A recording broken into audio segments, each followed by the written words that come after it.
Hi everybody, it's Janine Truitt with Czarina. Hope you all are doing well and having a great start to the week. It is the week of August 10th. Can you believe that? It's nuts. My daughter is soon to be a second grader and school will be starting and they're back to school sales and all kinds of things that I'm not exactly ready for because I'm not like over the summer yet. Um, but such is life, and in any event, I will be enjoying these last few weeks of summer while I also enjoy the preseason for football. Whoop, whoop. For those of you out there that are football fans, I am very excited that football's back on Sunday. It means my life is whole again. I just need The Walking Dead to come back and I'll be great. Anyway, this week, what do I have to talk to you about? I am talking about 5 hiring crimes that talent acquisition professionals are committing, basically. And I'm not necessarily pointing the finger, so don't start getting all teary eyed. I love my talent acquisition specialists, I love my talent acquisition groups and recruiters. I was one. However, I'm been speaking to so many job seekers lately about what their experiences were going through the hiring process and just hearing some really crazy things. So I just figured I would touch base with my people and keep you guys abreast of what you should and should not be doing with regard to the hiring process. So I would say like it's been about 2 years now where candidate experience has been a really hot topic. Probably heard a lot more about it last year. But it's this whole idea around what are we doing as employers to make the candidate's experience better? What are we doing to make their life as painless as possible as they're going through our process?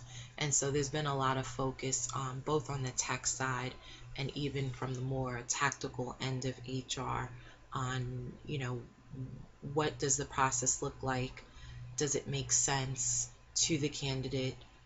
Is it easy? Is it seamless?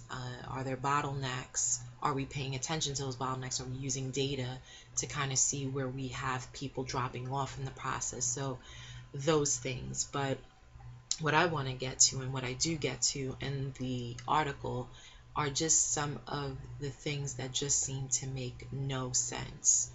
For instance, things like your application should be something that you look at maybe even on a yearly basis.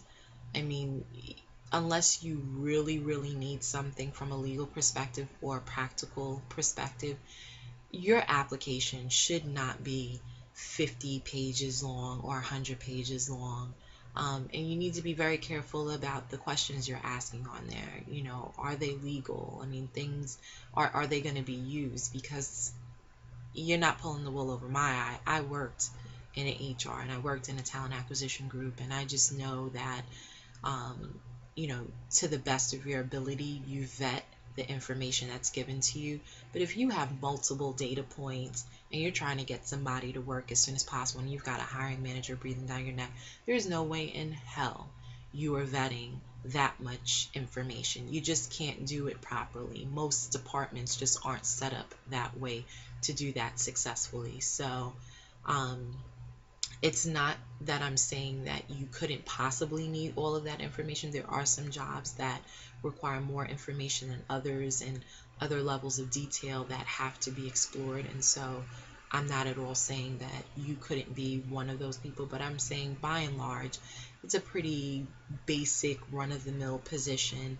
I mean, why do you need to know about deceased family members? Why do you need to know when a person was divorced? Why are you asking for people's bank account numbers? That one, I don't know. I don't get it.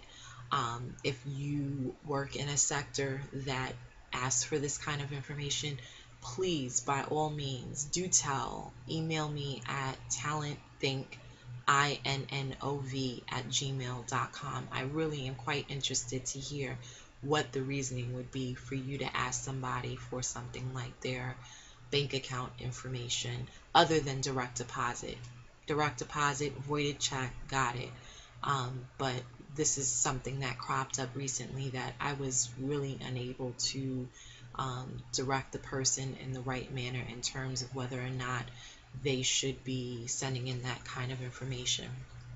The other thing too is, I think that sometimes employers take for granted that candidates are people, not just people that you're trying to fill in a position, but people who have lives, who have obligations, who are very, very interested in your opportunity, but may not be as gung ho about the type of hurdles you want to place in front of them in order to get said job. So, what do I mean by that?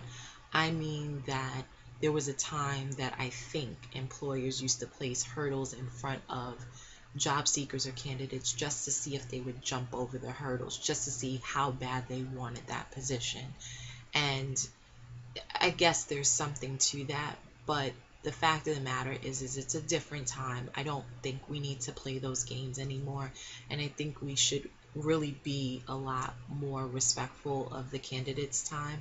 And so that means, you know, if you can schedule, I would do things like if I could get a candidate scheduled for multiple interviews in the same day while they were on site, I would rather have them go through a day of multiple interviews than to have them come back on separate days. What does that mean for the candidate? That means that the candidate that's maybe trying to hide their job search from their current employer doesn't necessarily have to take off 2 days or 3 days of work. Instead, they take off one day and they make up whatever crap they need to tell their employer, and they get past that one day, and we were able to get back to them after they've completed and met with everybody that they need to.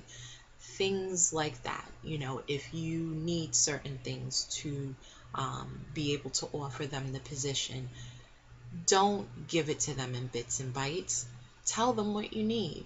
Tell them from A through Z what you need so that they can provide it to you. Different now if they don't provide it to you once you've told them, but like if you keep coming back to them over and over again, or your coordinator has to keep coming back to them over and over again, Mr. John Doe, we need this. Oh, I'm so sorry, Mr. John Doe. I need pictures, and I need a passport, and it just really makes you seem as though you don't have your crap together, you don't know what you're doing.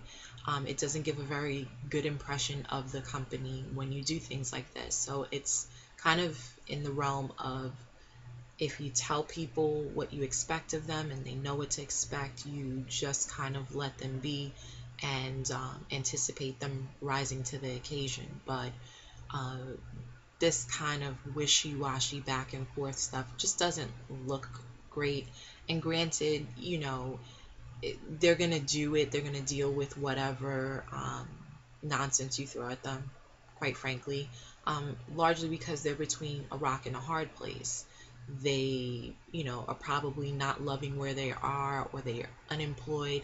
And so essentially they have to jump over your hurdles in order to get a job. But is that really how we want people to be going about acquiring jobs? We want them to go into that next opportunity feeling confident they made the right choice, feeling like, okay, this company is somebody I'd like to work with. They've been pretty consistent throughout the hiring process, and that says a lot. That's the kind of impression you want to leave with a candidate, not, boy, I was really excited about this company, but now that I'm going through their hiring process, I'm not really feeling like this is a company that aligns with my values or the way that I approach my work, because their process is a little all over the place. So it's just something to think about.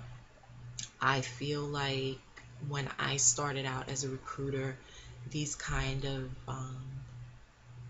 idiosyncratic things were things that were pointed out to us early on, were part of our training. And so these are just things that I've carried with me throughout my career in talent acquisition. And so I'm very mindful of it. It's not meaning that I am perfect by any stretch of the imagination. It just means that I've just always been acutely aware of the candidate and how the company was presented through me in terms of how I handled the hiring process. And so I think that, if I can help at all, I hope that this video is something that really gets talent acquisition managers, directors, CHROs to really think about their frontline people in talent acquisition, their recruiters, and how they're presenting the company, and ensuring that, essentially candidates feel good about your process in the end, and they don't feel like it was burdensome or um, onerous to get through. So I hope you liked this week's article, and certainly reach out to me at the aristocracyofhr.com, and even visit me at talentthinkinnovations.com, both places, and let's chat. All right, you have a great week.